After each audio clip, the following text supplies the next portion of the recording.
Continuação do vídeo aqui do pastor Mocelli com as suas mentiras, né? Padre explica a diferença entre catolicismo e protestantismo. Para ele, os protestantes voltaram à origem, o padrão da igreja primitiva. Olha só, cara.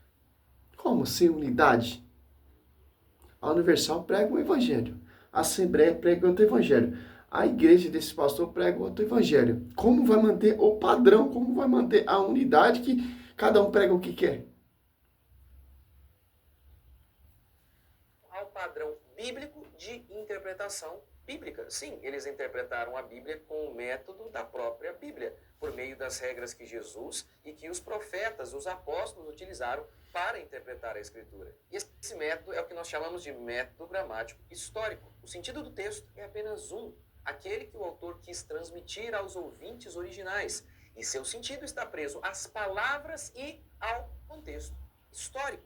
De modo que o texto tem um sentido, e esse sentido está acessível a todos. É claro, ele tem um só. Por exemplo, há um só mediador entre Deus e os homens. O texto é claro. Há um só mediador entre Deus e os homens. Cristo Jesus, homem. É claro o texto. Mas a Igreja Católica vem e diz, não, Maria também é. E aí tentam e distorcem o texto. As explicações são difíceis de acreditar, mas não interessa. Não precisa ter muita lógica, não precisa provar nada. A Igreja Católica é maior que a Bíblia. Essa é, você viu ali o padre falando. E esse aqui não é, isso aqui não é um espantalho, não. Isso aqui, esse padre, ele definiu bem a crença católica. Ou, não faça imagem e nem preste culto. Primeiro o texto diz, não é nem para fazer a imagem. Segundo, não preste culto. Vá a uma igreja católica.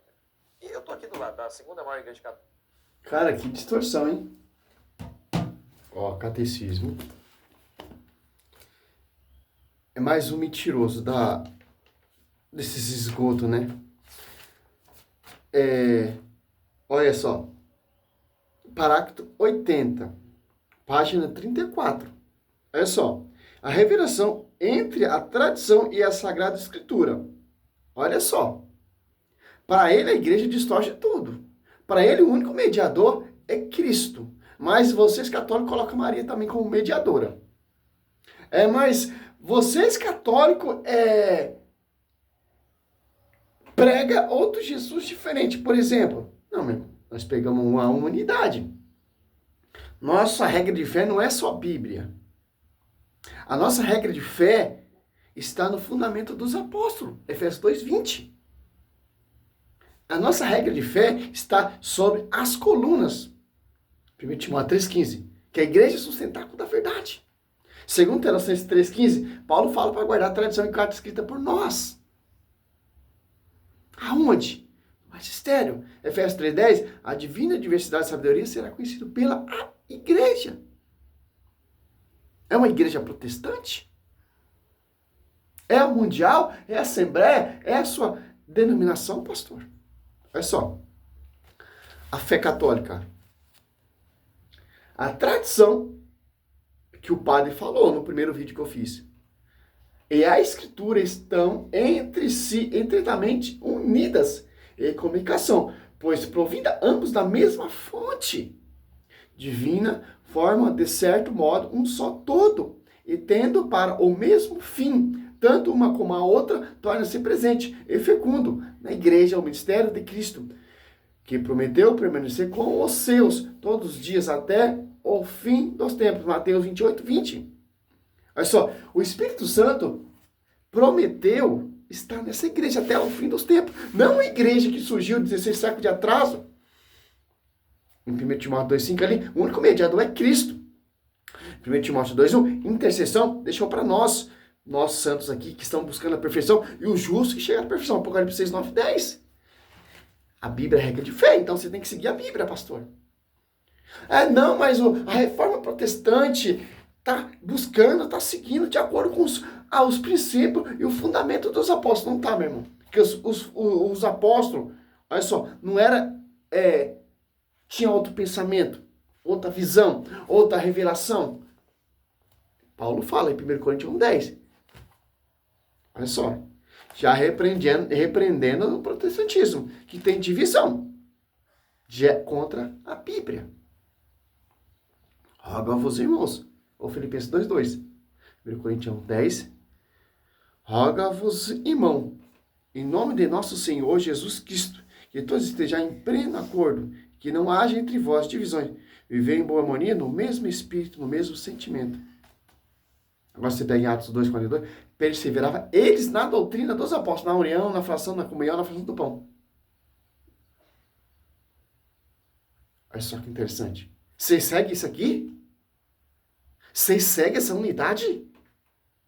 Vocês são sucessores dos apóstolos?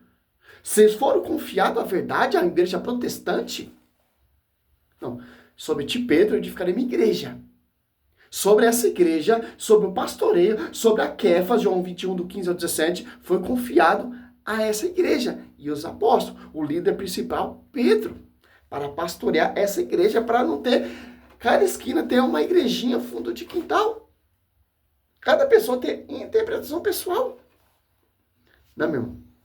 Tem uma hierarquia. 1 Coríntios 2:20, Deus constituiu primeiramente os apóstolos. Que interessante. Em Atos Apóstolos 2:10, o Espírito Santo tinha pessoas de várias nações e entendiam sua própria língua materna. Por que isso? Para você não ver cada esquininha tem uma igrejinha. Um fundador simples. 2 Coríntios 4, irão pregar para Jesus diferente. Que é inspiração de outro espírito, sem comunhão com a coluna, sem comunhão com a cabeça, sem comunhão com o corpo místico, sem comunhão com os apóstolos. Interessante. Oi, nego. Mas já vai fazer seu mamá, tá? Simples entender isso, pastor Mocelin. Cara, distorcer a história é típico. Distorcer a escritura é típico. Por quê? Vocês têm uso só a escritura. Ali não tá ali, a Bíblia é coluna sustentável. Na verdade, não, irmão. É a igreja. Voltando aqui, deu um pause aqui para atender meu bebezinho. Agora vamos de catecismo, pastor. Aqui, ó. Ó. Parácto 81, ó. Duas modalidades distintas de transmissão. A Sagrada Escritura é a palavra de Deus, por ser redirigida sob a moção do Espírito Santo. Quando a Sagrada Tradição, ela transmite integralmente aos sucessores dos apóstolos. Vocês são sucessores dos apóstolos? Vocês são enviados pelos apóstolos? Não. Martinho Lutero, ele era sim um sucessor dos apóstolos, mas se revoltou contra a igreja, foi excomungado. Já foi desligado na terra e na glória. Olha só, quando a Sagrada Tradição, ela transmite integralmente aos sucessores dos apóstolos a palavra de Deus confiada por Cristo Senhor e pelo Espírito Santo aos apóstolos, para que, sob a luz do Evangelho de verdade, ele, por sua pregação, fielmente a conservem, imponha e difunda. Olha só, vocês mantêm a integridade, 1 Coríntios, vocês seguem, irmão, vocês apartaram do magistério. Como você vai seguir se vocês não têm um pastor universal? Aqui, ó. 1 Coríntios 15, 1 e 2, ó. Eu vos lembro, os irmãos, o evangelho que vos preguei, e que tendes acolhido, no qual estáis firmes, ó. É o evangelho protestante que Paulo está pregando aqui? Por ele sereis salvo, se conservardes como vos preguei. De outra forma, em vão tereis abraçado a fé. Paulo, ele é coluna da igreja. Então não tem como, pastor. Com essa historinha aí de. Vamos continuar aqui, né? Saiu aqui, mais volta. Todo começo. Definiu bem a crença católica. Ou não faça imagem e nem preste culto. Primeiro o texto diz, não é nem para fazer a imagem. Segundo, não preste culto. Imagem de ídolo. Tanto que Êxodo 25, 18, Deus manda Moisés fazer. 2 querubins colocar em cima do propositário. Não vem com essa heresia, pastor. Há uma igreja católica Eu estou aqui do lado da segunda maior igreja católica do mundo. Você tá indo lá, hein? Você tá indo lá, mas hein? vocês não podem interpretar. Claro que podemos. Claro, Cuidado. o Novo Testamento declara por meio de seu apóstolo Pedro. Tem muito protestante voltando para casa da mãe. Deus nos fez, a todos nós, a sua igreja, reino de sacerdotes. Somos reis e sacerdotes. Ele rasgou o véu. Não temos mais intermediários entre nós e Deus. Não temos mais sacerdotes. E vamos lá. Maria foi assunta ao céu. Diz a fé católica, diz o Papa de maneira infalível. Onde está isso na Bíblia? Não está. Mas aí o católico diz, mas quem diz que precisa estar? Ora, a Escritura, ela tem o testemunho do próprio Apocalipse Deus. 12. Há mais de 300, em torno de 300 citações de Jesus chamando o Antigo Testamento de Palavra de Deus. E o Antigo Testamento que nós, evangélicos, temos é aquele mesmo Antigo Testamento que os judeus tinham. Ou seja, não é o Antigo Testamento que a Igreja Católica estabeleceu no Concílio de Trento, acrescentando livros que Jesus, de modo algum, chamou de Palavra de Deus. E o Novo Testamento tem o testemunho de Jesus também, pois foi ele quem escolheu diretamente os apóstolos que escreveram o Novo Testamento. Qual tem mais eficaz, o Velho Testamento e o Novo Testamento? O Velho Testamento são prefigurações do sombra que há de vir, até Cristo. Certo? O Velho Testamento aponta, te prepara para você entender o Novo Testamento, a vinda de Cristo. Se a gente está no Novo Testamento, se a gente está na Nova Aliança, por que eu vou seguir o Velho Testamento?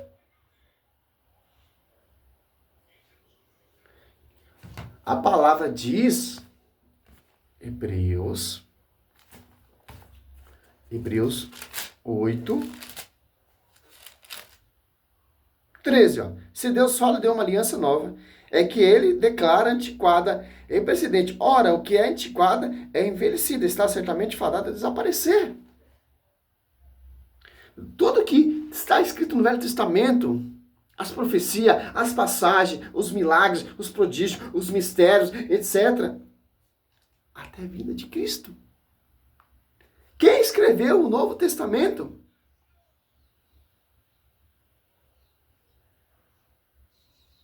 Essa pergunta é muito interessante. Mas está no Novo Testamento. Os protestantes eles seguem o Velho Testamento porque o Velho Testamento é gigante. Eles fazem o que eles querem com o Velho Testamento. Mas a gente prova no Velho Testamento também e refuta eles com o Velho Testamento também.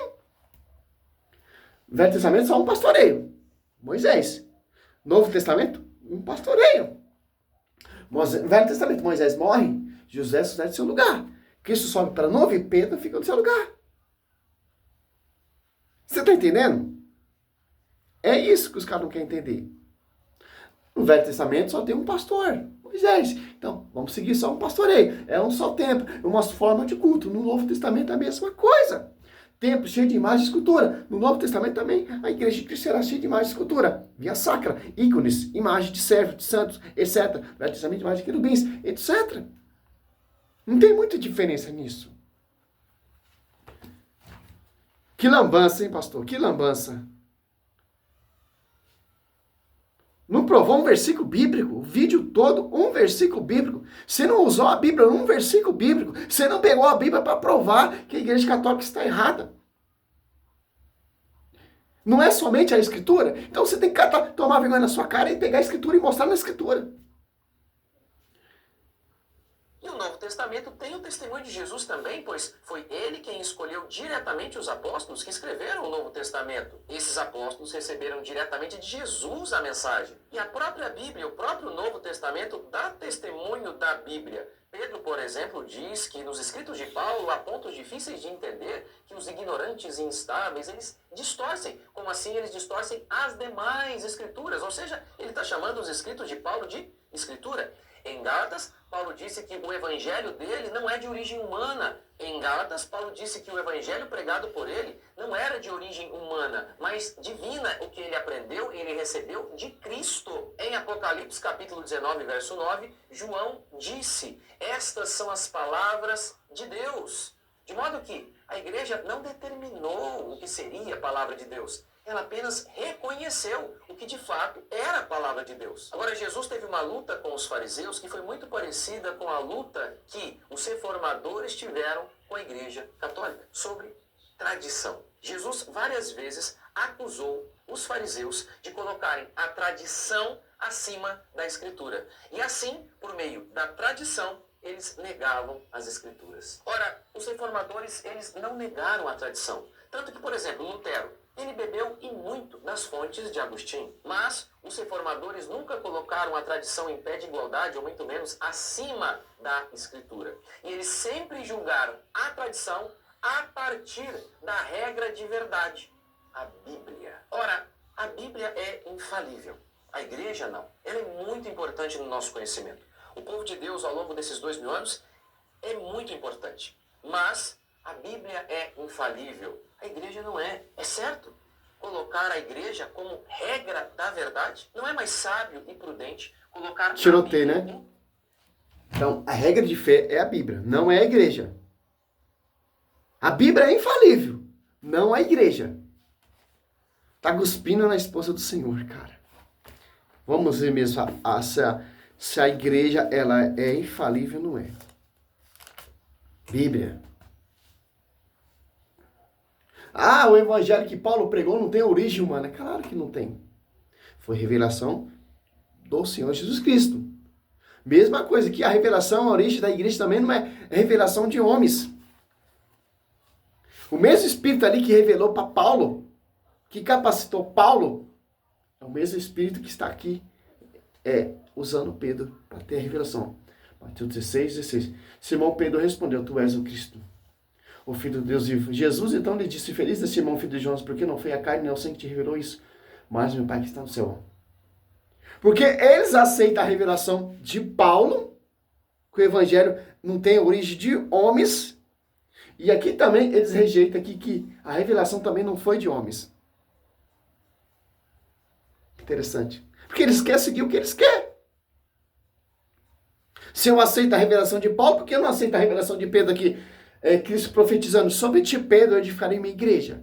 Que é o próprio Cristo falando. Que já fundou uma igreja. E vai ser edificado sobre o pastoreio. Por isso que tem um pastoreio para não virar essa bagunça que esse pastor está fazendo. Martinho Lutero bebeu muito das fontes de Santo Agostinho. Sim, mas se revoltou. Adiantou o quê? Cuspiu num prato que comeu. Aqui, ó. Então Jesus disse, feliz é Simão, filho de João, porque não foi a carne nem o sangue que te revelou isso, mas meu Pai que está no céu. Eu te declaro, tu és Pedro, e sobre esta pedra edificarei a minha igreja. As portas do inferno não prevalecerão contra ela. Eu te darei a chave do reino do céu. Tudo que ligares na terra será ligado no céu. E tudo que desligares na terra será desligado no céu. Olha só. 1 Timóteo 15, que a igreja é a coluna sustentáculo da verdade. Efésios 3:10, a divina universidade de sabedoria será conhecida pela igreja, não pela escritura. Tanto que quando surgiu a igreja, o Novo Testamento só tinha o cano judaico, o Velho Testamento. O Novo Testamento não tinha nada escrito. Os apóstolos pregavam oralmente. Olha só. A igreja se torna pública. Aí os apóstolos começaram a pregar por ação do Espírito Santo. Mateus 16, ou João 16, 11, 12, 11, 12, 13, 14, 26, João 14, 26. O Espírito Santo fez nos lembrar tudo o que ele se ensinou. Eles começaram a pregar, começou a edificar a igreja. Tanto que começou a pregar primeiro foi Pedro. Um pregava uma coisa, outro pregava a mesma coisa. Pregava unidade, a comunhão na fração, a doutrina dos apóstolos, fundamento dos apóstolos. Que interessante. Para finalizar aqui, que é o tiroteio, ó. Você pega aqui, Catecismo 76, você gosta muito de usar Catecismo também? Aqui, ó. A pregação apostólica. A transmissão do Evangelho segundo a ordem do Senhor fez de duas maneiras. Não tá ali, a Escritura é coluna sustentáculo da verdade. Não. Efésios 10, a divina universidade será conhecida pela igreja? Não. Ou pela Escritura? Não, pela igreja. Que é a coluna sustentáculo da verdade. Oral pelos apóstolos. que na pregação oral, por exemplo e ação, transmitida aquelas coisas que ou receberam da palavra da convivência e da obra de Cristo, ou aprenderam da sugestão do Espírito. Agora, por escrito, ó. Cada aquele livro Eusébio Cesareia, você já vê como já foi iniciando a escritura escrita. Evangelho de São Marcos, o livro de São Marcos, é a pregação oral de Pedro. Ali, o livro eclesiástico de Eusébio Cesareia fala, Pedro pregando ali em Roma, o evangelho oral, e Evangelho de São Marcos ia escrevendo. Os apóstolos não tinham necessidade de escrever. E discípulo ia escrevendo o Evangelho de São Marcos. Por necessidade, porque os apóstolos não tinham essa visão de escrever, não tinha esse intuito. Foi por necessidade. Paulo pregando, mas São Lucas escrevendo. São protestantes? Está sob um pastoreio, meu querido. Paulo, quando se converteu, o evangelho que ele teve por revelação divina do alto, teve que ir lá em Jerusalém ser reconhecido a sua graça. Para ser aceito esse evangelho pela a igreja, as colunas. A igreja são os apóstolos, são as colunas que sustentam a verdade. Tendo por pedra de ângulo o próprio Cristo. Por escrito, ó, como também por aqueles apóstolos e varões apostólicos, que sob a inspiração do mesmo Espírito Santo, puseram por escrito a mensagem da salvação. Aqui, ó. Chupa essa manga, pastor. Eu sou pastor. Eu sou o conhecedor da verdade. Você é um mentiroso. Um mentiroso. Instrumento do Satanás mesmo, cara. Misericórdia, cara. Não tenho nada contra esse cara, mas é um esgoto sua pregação. Misericórdia. Salve Maria, sou missionário Sérgio Roberto. Cara, nós temos que ser radical mesmo, cara. Sérgio Roberto, nossa, é radical, cara. Que os caras não tá nem aí, gospe na cara de Cristo, gospe na esposa, pisa na cabeça de Cristo, pisa... Nossa, cara. E mente que nem sente. Somente esses teólogos aí protestantes. Tá tudo na Bíblia. Eu só acredito na Bíblia, mas a Bíblia diz que ela não é a coluna sustentável da verdade. É a igreja. Que a Bíblia é instrumento da igreja. A Bíblia vem da igreja. Como eu boto a Bíblia debaixo do subaco, que eu vejo vários protestantes passando. Uma Bíblia debaixo do subaco e outra Bíblia na mão. Da onde vem essa Bíblia? Essa Bíblia que se coloca debaixo do subaco para difamar a igreja. Vem do magistério, vem da igreja, vem do fundamento dos apóstolos, meu querido. Seu mal agradecido. Como diz o padre Paulo Ricardo, a Bíblia caiu de paraquedas, de captura na sua casa. Pelo amor de Deus, cara. Salve Maria.